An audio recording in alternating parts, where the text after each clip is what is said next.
Hello good morning students. आज हम जेएमएल study point में हिंदी साहित्य का बीए थर्ड ईयर का पीएचडी फोर आधुनिक कविता किताब का छायावाद युग पढ़ेंगे। इससे पहले हम भारतीय युग, उसके बाद वेदी युग पढ़ चुके हैं और ब्लॉक सेकंड पढ़ चुके हैं, ब्लॉक फर्स्ट पढ़ चुके हैं। फर्स्ट और सेकंड में कंप्लीट कर लिया है, जिसमें सभी युगों की बात, तो उसमें से ही डिस्क्राइब करके अब सेकंड युग की बात, थर्ड युग के बारे में पढ़ रहे हैं। छायावादी युग का परिचय, साहित्यिक परिचय। तो छायावादी युग से पहले हम पढ़ा द्विवेदी युग। द्विवेदी युग के बाद पढ़ेंगे प्रगति। तो जो छायावादी युग जो है वो आपका द्विवेदी युग और प्रगतिवाद के बीच का काल कहलाता है। ये है आपका छायावादी युग। 1918 से 1936 का समय काल रहा है। कई जगह 1920 से 1936 भी लिखा है, गलत कोई सा भी नहीं, दोनों सही। छायावाद की पृष्ठभूमि और प्रवृत्तियां। तो छायावाद का परिचय ये है, समय 1920 से 1936 ईस्वी तक। ये जो टॉपिक है ये बहुत ज़्यादा इम्पोर्टेंट। अगर आप इस बुक में आपने कुछ भी नहीं पढ़ा तो आप मेन चार युगों को पढ़िए: भारतीय युग, द्विवेदी युग, छायावाद युग और प्रगति युग। चार युगों के बारे में पढ़िए और जो कवि हैं उनके बारे में, उनकी कुछ कुछ विशेषताओं के बारे में पढ़िए, जैसे जयशंकर प्रसाद हो गए, प्रभुचंद्र शास्त्री जी हो गए, त्रिपाठी निराला जी हो गए। तो जिनके जिनके बारे में आपको पीवाईक्यू में क्वेश्चंस दिए होंगे और आपके असाइनमेंट में जो क्वेश्चंस दिए उससे रिलेटेड टॉपिक पढ़िए। यहाँ पर फिर अब हम बात करते हैं छायावाद के जो है दूसरा नाम क्या है, वो है रहस्यवाद और स्वच्छंदतावाद। इसमें एकदम बिना किसी बंधन के कविताओं की रचना होती है। स्थान ये है कि द्विवेदी युग और प्रगति युग के बीच का युग है। मुख्य आधार है अंग्रेजी रोमांटिक कविता प्लस भारतीय दर्शन प्लस व्यक्तिगत अनुभूति। छायावाद की पृष्ठभूमि, राजनीतिक पृष्ठभूमि। प्रथम विश्व युद्ध 1914 से 1918 का प्रभाव रहा। निराशा, गांधी जी का असहयोग आंदोलन, 1920 नई चेतना, जलियांवाला बाग हत्याकांड हुआ 1919 में, राष्ट्रीय पीड़ा रही जो पंजाब में है, जो जलियांवाला बाग है, आज प्रेजेंट है। सामाजिक पृष्ठभूमि, विद्रोह, व्यक्ति स्वतंत्र की भावना को उदय हुआ, नारी शिक्षा और जागरूकता की बात हुई। छायावादी युग में साहित्यिक पृष्ठभूमि, ये बंगाल का प्रभाव गिरा है। रविन्द्रनाथ टैगोर का गीतांजलि, गीतांजलि और बांग्ला स्वच्छंदतावाद और इतिवृत्तात्मकता और स्थूल नैतिकता से ऊपर द्विवेदी युग की प्रतिक्रिया रही। इतिवृत्तात्मकता का मतलब है यहाँ पर जो कभी लोग जो है बहुत बढ़ चढ़ा के सिखा कहते हैं ना, उसे कहते हैं इतिवृत्तात्मक। अंग्रेजी रोमांटिसिज्म, वर्ड्सवर्थ इंग्लिश के जो राइटर हैं, जो पोइट हैं, उनकी शैली को यूज किया। किट्स का प्रभाव रहा, यानी आपने देखा होगा इंग्लिश के जो राइटर है वर्ड्सवर्थ और शेक्सपियर जो सोनेट के लिए फेमस है। उसी तरह यहाँ पर हिंदी की अगर बात करें तो हिंदी कविता में त्रिलोचन शास्त्री जी सोनेट लिखने के लिए फेमस है। सोनेट वो कविता होती है जिसमें 14 लाइन की पंक्ति होती है। पंक्ति लंबी भी हो सकती है और छोटी भी, लेकिन उस पर पंक्ति में 14 लाइन की कविता जरूर होगी। एक पद जो है वो 14 लाइन का। अब बात करें छायावाद के चार स्तंभ। जयशंकर प्रसाद कामायनी, आंसू दार्शनिकता प्लस कवि।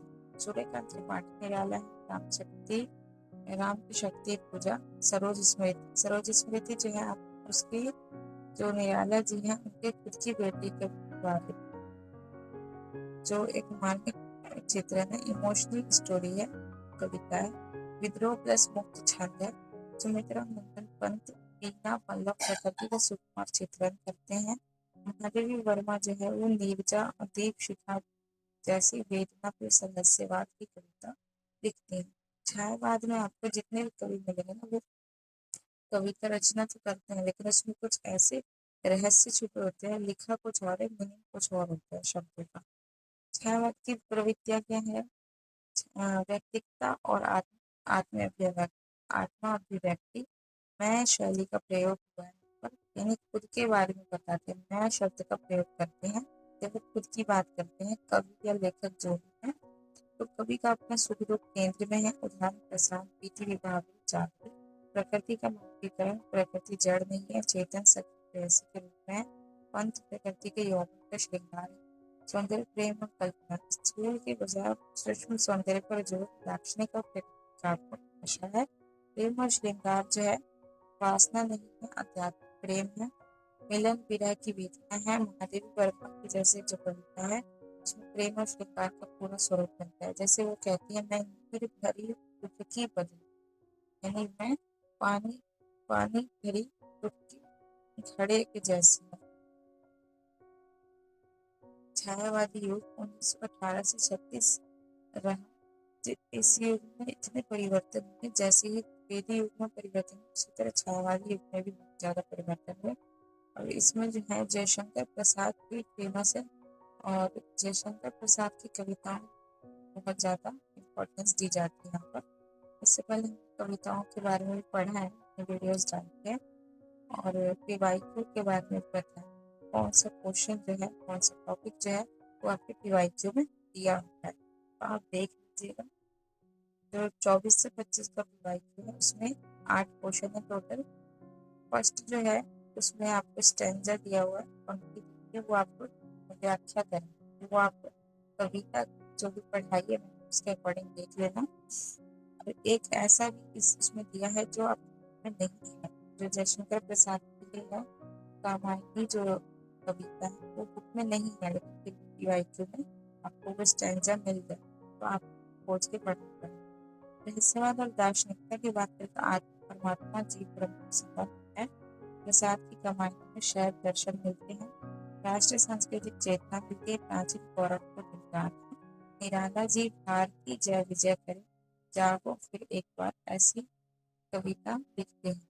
तो यहाँ पर छायावादी युग में जो है निराला जी की अगर बात करें तो एक ऐसे इकलौते कवि थे जो थे तो छायावादी युग में, लेकिन इनकी कविताओं में आपको पहले से ही प्रगतिवाद और प्रयोगवाद की भी झलक मिल जाएगी। जो प्रगतिवाद प्रयोगवाद आगे चल के जो कविताएं लिखी गई ना, उसमें आपको उसमें उसमें आप देखने को मिलता है कि जो कवि वो यथार्थवाद की ओर जाते हैं। जैसे वो पहले ही लिखते हैं, वह तोड़ती पत्थर मैंने देखा उसे इलाहाबाद के पथ पर। एक स्त्री के आत्मसम्मान और मेहनत करते हुए दृश्य को दिखाते हैं कि मैंने देखा एक स्त्री को इलाहाबाद के पथ पर कि वो पत्थर तोड़ रही थी एक भवन निर्माण के कार्य के लिए। तो यहाँ पर यथार्थवाद की बात हो रही कि अब की जो स्त्री है वो अबला नहीं है, वो परेशान है, वो रोती नहीं है, अपने परेशानी को लेकर वो हिम्मत रखती है और मेहनत में जुड़ी रहती है। भाषा शैली जो है लाक्षणिकता है। लाक्षणिकता का मतलब होता है जहाँ पर कवि जो है वो डायरेक्ट किसी बात को कह देते हैं। लक्षणा व्यंजना शब्द शक्ति का प्रयोग करते हैं।